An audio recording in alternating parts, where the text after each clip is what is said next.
Welcome, today I am with WIKO Y60 and I'm going to show you how you can log out from your Gmail account. So, when I go for the Gmail, you will see that I'm already logged in with 2 accounts, and if I want to remove one of them, for example the first one, I have to click right here, here, and then click to manage accounts on this device. And then pick account that you want to remove. I'm going for the last one. Click to remove account, confirm. And as you can see right now, we are only logged in with one account. So when we go here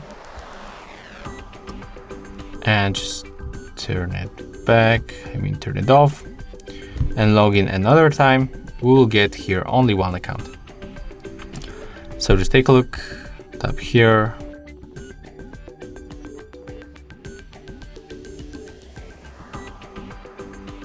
And as you can see right now, we are logging in with only one account. And if you found this video helpful, remember to have a like, comment and subscribe to our channel.